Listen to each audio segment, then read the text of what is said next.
All right, so the story that you told us about was the flute player in, I think it was Russia, who used a Band-Aid on her flute instead of replacing the pad. What is the rest of that story? Well, that story was based on a real story.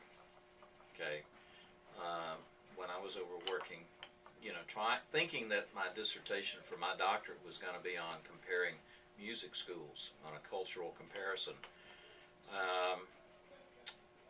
That did not turn out that way, but nevertheless, I went into a school in Novokuznetsk, which is in the Kemerovo region of Russia. It's in southern part, central part of Siberia. So we're talking in the middle of nowhere. A city of 600,000, an industrial city. It was founded by the Cossacks. Everything was moved there when the Nazis invaded Russia in World War II. And so there was a lot of industries, a lot of mining there, huge, gigantic mines that employ 40 and 45,000 miners. So these operations are just phenomenally huge. Well, this music school had basically students in it that were from 14 to 18 years old, basically, more or less like high school. And it was the Novokuznetsk School of Music. And I had a translator with me, but she didn't understand all things music. So I'm talking to the director of the music school, and she starts saying, Bach, Bach, with sort of a German accent to it, but it was still one of those things that was kind of a loss in communication there, and I kept going, I don't know what she's saying, not thinking she was saying Bach, like Johann Sebastian Bach. Well, finally it dawned on me what the heck she was saying, and I went, sure, and then I realized she wanted a student to come and play for me. So they went and found this young man who was 15 years old.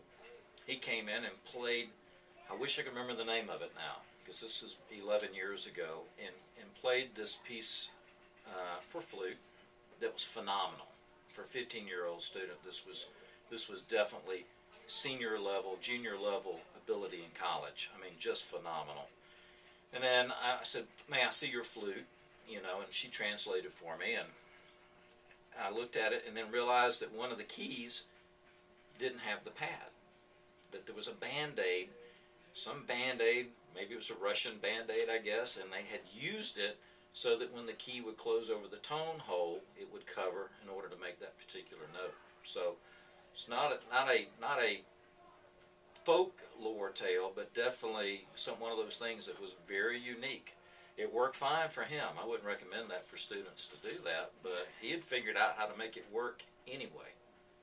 Because when you're in the middle of nowhere, when I say that, it was a 6-hour plane flight from Moscow to Novokuznetsk, and all around there was one road out, 4-lane, and one road in. I mean, the same one in, because there was nothing south of there except the Altai Mountains, which border Mongolia and China and then Kazakhstan. They're all pretty much right in that neighborhood right there. And so you really I felt really isolated being there, because they'd never seen an American. So, I mean, seriously, these people were closed up until, the Soviet Union kind of went to the wayside and things started changing. So it was a very unique experience, but the only thing that I had in common with those people was the music thing. It was just really, really interesting.